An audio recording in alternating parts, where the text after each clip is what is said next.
Hey, what's up, everybody? You ever be so hungry, but was just not in the mood to be standing at the stove for long periods of time, but you still wanted to cook a quick meal? Me too. So that's why I made some Rasta pasta today with jerk chicken, and I'm gonna show you how to do it too. Okay, so I just want to apologize because I started cooking before I started recording. I already have the jerk chicken in the oven. I used boneless chicken thigh. What I used was some jerk paste, jerk seasoning, all-purpose seasoning, salt, chicken seasoning, thyme, and I baked it for about 45 minutes to an hour. You see me, JFJ, I'm a simple man, but I like my food flavorful. So while the chicken is in the oven cooking, I got started on the sauce. I started with some butter.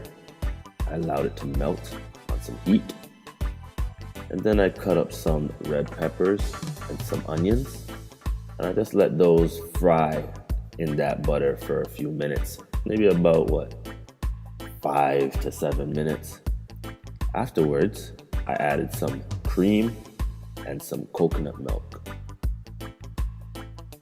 And in that cream and the coconut milk, I told y'all I'm a man of flavor, so I had to season it up.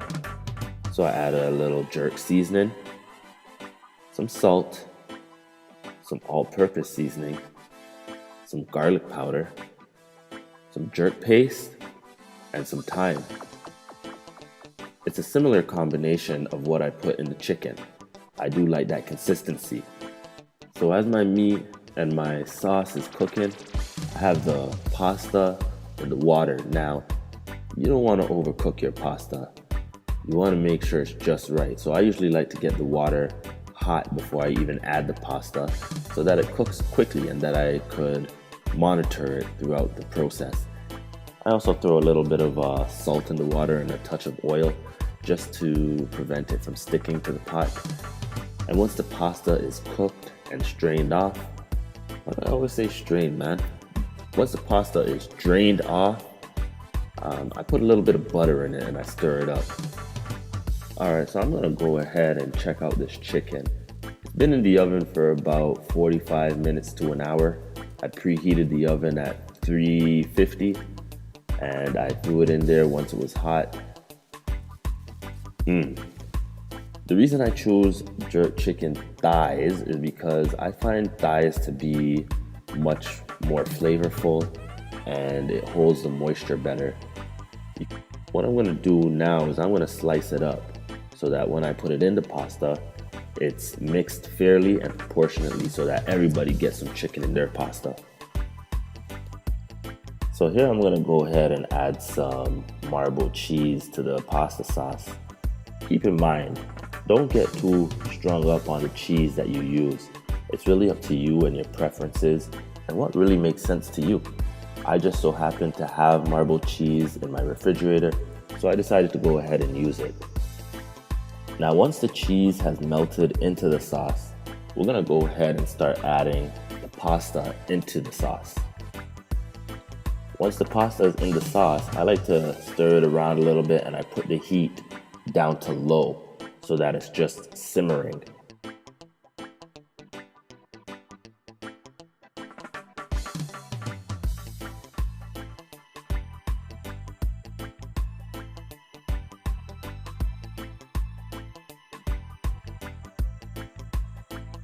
Now that my chicken is chopped up and the pasta is stirred into the sauce, I'm going to try and get a little bit of what gravy I have from the chicken and add it to the sauce just for the purposes of flavor.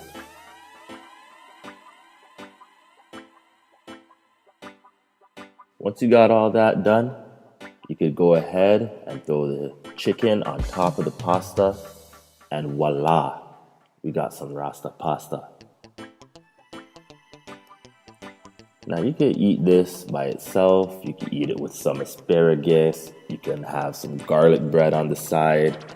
Me personally, I think this is more than enough on its own. Pasta is very filling. It puts on a lot of weight, so if you're trying to put on weight, like say you're in the gym, this is a good way to go about that.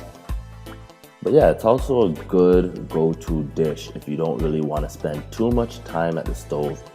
All in all, this took me about an hour tops, mainly because you have to wait for the chicken to cook.